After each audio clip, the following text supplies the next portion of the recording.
సంవత్సర కాలం పూర్తి చేసుకున్న సందర్భంగా మీ ప్రభుత్వం, కూటమి ప్రభుత్వం ఈ సంవత్సర కాలంలో చేసినటువంటి పాలన ఏ విధంగా సాగిందనుకుంటున్నారు? మీరు కొంత అంచనా ఉంటుంది, మీకు కూడా ఒక మాజీ ఎమ్మెల్యేగా ఏం చేశారంటారు?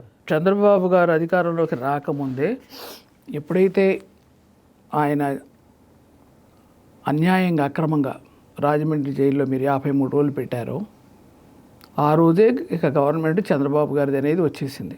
అంటే జైల్లో పెట్టడం అనేదే కాదు, అంటే ఆ వచ్చిన స్పందన, అదే అన్యాయంగా పెట్టారు అనేటువంటి ఆలోచన, ఇట్లాంటి ఆయన్ని పెట్టడం ఏంటి అని చెప్పిన దాంతో దేశ విదేశాల్లో వచ్చినటువంటి మద్దతు ఇవన్నీ చూసినప్పుడే ఆయనకి ఇంకా తిరుగులేదు అనిపించింది. దాంతో అనేక మంది ఆ పార్టీ నుంచి వదిలిపెట్టి ఈ పార్టీలోకి వచ్చి జాయిన్ అయ్యారు. అప్పుడు అనిపించింది చాలామంది చేరుతున్నారు ఇక్కడ అని చెప్పి, చాలామంది జాయిన్ అయ్యారు. వచ్చి చాలామంది సీట్లు కూడా ఇచ్చారు, అటు నుంచి వచ్చిన వాళ్ళకి చాలామందికి మంత్రి పదవులు కూడా ఇచ్చారు. ఇప్పుడు మామూలుగా చెప్తున్నా మీకు, తెలుగుదేశం నాయకులు కానీ కార్యకర్తలు కానీ వాళ్ళని చేర్చుకోవటం ఏమిటని కానీ, వాళ్ళు వచ్చి చేరినందువల్ల మీరు మంత్రి పదవులు ఇవ్వటం ఏంటని కానీ, మాకు ఇవ్వకుండా వాళ్ళకి ఎందుకు ఇచ్చాను ఎవరు అడగలేదు. ఎందుకు అడగలేదంటే చంద్రబాబు గారు ఏదైనా ఆలోచించే చేస్తారు, ఆయనకంతా దూరాలోచన ఉంది కాబట్టి. అంతేకాకుండా ఆయన రాష్ట్ర శ్రేయస్సు కోసం చేసే కార్యక్రమాల్లో రాజధాని నిర్మాణం కావచ్చు, లేకపోతే నిరుద్యోగ సమస్య తీర్చడం కావచ్చు, లేకపోతే పెన్షన్ పెంచడం కావచ్చు, ఇంటింటికి వెళ్ళి ఇవ్వడం కావచ్చు, లేకపోతే ఇవాళ ఇది ఏమంటారు దాన్ని రేషన్ షాప్ అక్కడెక్కడో ఎండలో నుంచి క్యూలో నుంచి ఆ బండి రోజు వస్తే ఇక ఆ తర్వాత కాసేపు నుంచి వాడు దారినాడు వెళ్ళిపోతాడు, మిగిలినవి అమ్ముకుంటాడు, ఇక మీరు మిగిలిన వాళ్ళు లబోదీపోమంటారు. అట్లా కాకుండా ఒక 15 రోజుల వరకు గడువు ఇచ్చేసి ఇవాళ కాకపోతే రేపు కాకపోతే ఎల్లుండి ఎప్పుడు వేస్తారు, పాత పద్ధతిలో అది బెటర్గా ఉంటుంది అని చెప్పి మంచి ఆలోచించేయటం, ఏదైనా ఇట్లాంటి ఆయన చేస్తాడు, ఏదో మంచిగా మనకు ఉంటాడు ఆయన అనే దాంతో నమ్మకంతో ప్రజలు ఆయనకు నమ్మి ఓటు వేశారు.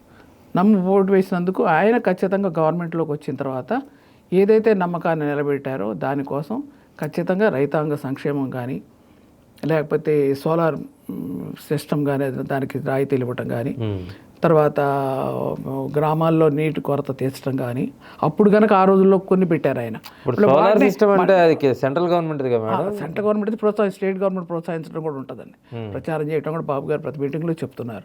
సెంట్రల్ గవర్నమెంట్ దాని రాయితీలు ఇస్తుంది, పెట్టుకుంటున్నారు, అది వేరే విషయం. రెండో చాలా మంది కూడా పెడతారు. మా ఊళ్ళో కూడా ఇంకా నేను ఒక్కదాన్నే ఇంకా మొదలు పెట్టలేదు. మా ఇంటి దగ్గర కూడా మా మరుదులు అందరూ అన్నీ పెట్టేశారు, పెడుతున్నారు, అంత పెట్టేస్తాం అందరం కూడా. చెప్తున్నారు కొన్ని విషయాల్లో.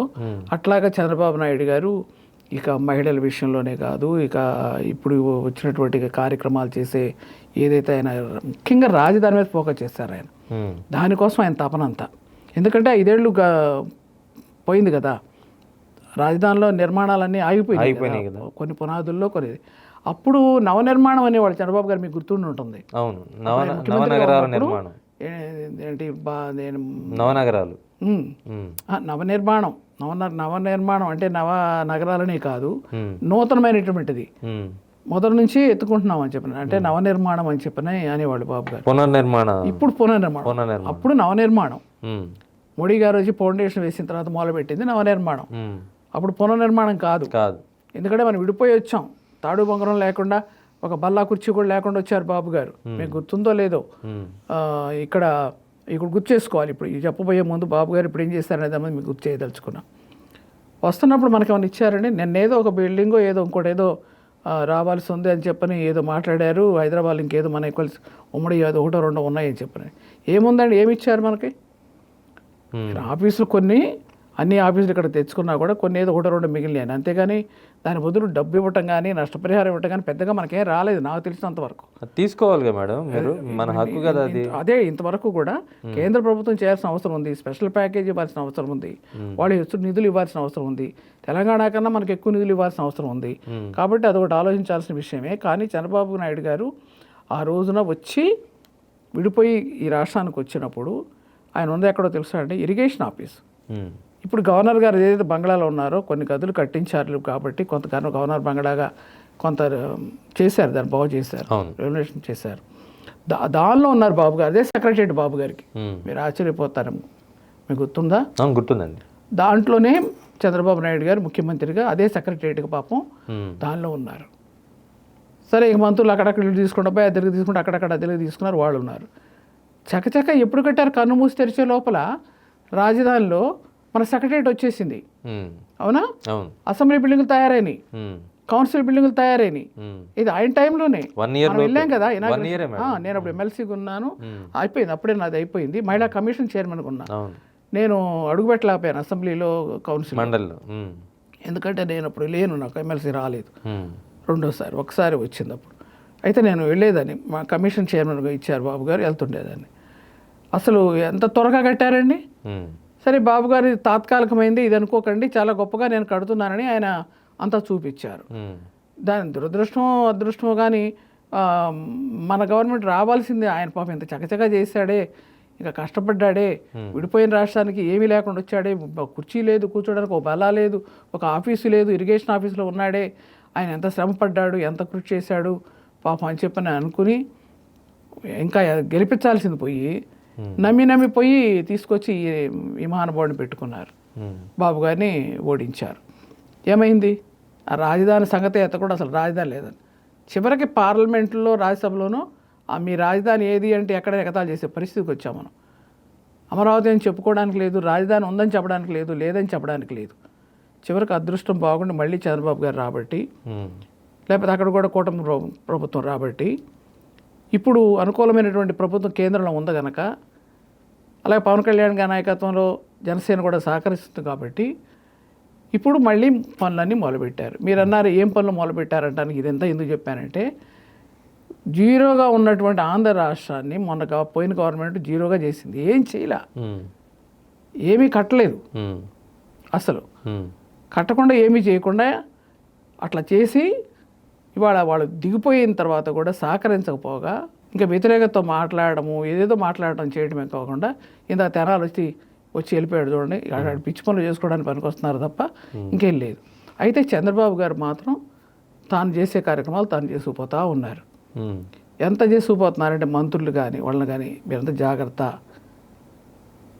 ప్రజలంతా మనం గమనిస్తూ ఉంటారు, మన నమ్మి ప్రభుత్వాన్ని తీసుకొచ్చారు కాబట్టి ఖచ్చితంగా మీరంతా కూడా కార్యక్రమాలకు సహకరించండి అని చెప్తూ ఇప్పుడు మళ్ళీ పనులన్నీ మొదలుపెట్టారా లేదా?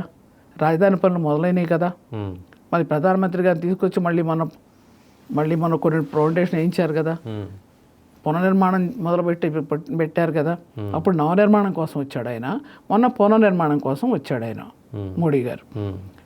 మళ్ళీ పాపం వెళ్ళి కేంద్రానికి వెళ్ళి అందరు మంత్రులను కలవడం, 2 రోజులు ఉండటం, వాళ్ళ చుట్టూ తిరగడం, మాకు ఇది కావాలండి, మాకు ఇది కావాలి, ఈ డిపార్ట్మెంట్ కావాలి, ఈ డిపార్ట్మెంట్కి ఇంత కావాలని చెప్పడం, వాళ్ళు ఇచ్చిన దాంతో కొంత సంతృప్తి చెంది రావడం, మళ్ళీ ఎలాగ పెట్టుబడులు ఇదేంటని చెప్పి అనుకోవడం, కేంద్రంతో మాట్లాడుకుంటూ రాష్ట్రంతో దాన్ని సర్దుబాటు చేసుకుంటూ మరి ఆయన కష్టపడుతున్నారు.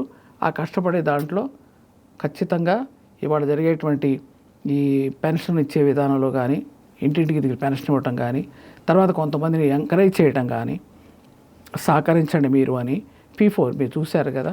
అది ఏంటంటే నేను వెళ్ళాను ఆ రోజు, ఒక మొదటి మీటింగ్కి వెళ్ళాను, నేను తర్వాత వెళ్ళలేకపోయాను కానీ మొదటి మీటింగ్కి వెళ్ళాను, వెళ్ళి చూశాను. అక్కడ చూస్తే పెద్ద వాళ్ళని, అంటే బాగా డబ్బున్న వాళ్ళు ఒక 4-5 వస్తారు. వాళ్ళని ఆకర్షించేది చెప్తారు బాబు గారు మొహమాటం లేకుండా, ఇది సంగతి, ఈ పిల్లాడు చదువుకోవాలనుంది, ఈయన మార్కులు వచ్చినాయి కానీ చదివించలేరు, పొలం పని చేయిస్తున్నారు, ఈ పిల్లకి చదువుకోవాలనుంది, తన కోరికలు నెరవేర్చాలంటే ఎవరో ఒకరు చదివించాలి అంటే, దాని మూలంగా వాళ్ళు వచ్చి ముందుకు వచ్చినప్పుడు వాళ్ళ పేర్లు పెట్టి ఎంతమంది చదివిస్తారు, 100, 150 లేకపోతే ఒక 2000 మంది ఎవరైనా చదివిస్తామంటే, అట్లాగే వాళ్ళకి దత్తత ఇచ్చినట్టుగా వాళ్ళు చదివించే విధంగా, ఆ పిల్లలకు భవిష్యత్తు వచ్చే విధంగా నిరుపేద పిల్లలు చదువుకోవడానికి అవకాశం కల్పిస్తున్నారు చంద్రబాబు నాయుడు గారు. అదొక మంచి కార్యక్రమం తీసుకున్నారు. అలాగే గ్రామీణ ప్రాంతంలో ఉన్నటువంటి ప్రాంతాలకు వెళ్ళి అందరూ కూడా అక్కడ ఏం కావాలి ఏంటని సభలు పెట్టిన డెవలప్మెంట్ ఏంటి అన్నప్పుడు, మా ఊళ్ళో నీళ్ళు లేదండి, మా చెరువు కావాలండి, లేకపోతే బావి కావాలండి, లేకపోతే బోర్వెల్స్ కావాలండి అంటే వాళ్ళకి మంచి సౌకర్యం చూడమని అక్కడికక్కడే కలెక్టర్లు లేకపోతే జాయింట్ కలెక్టర్ని వాళ్ళకి చెప్పడం, చేయించడం,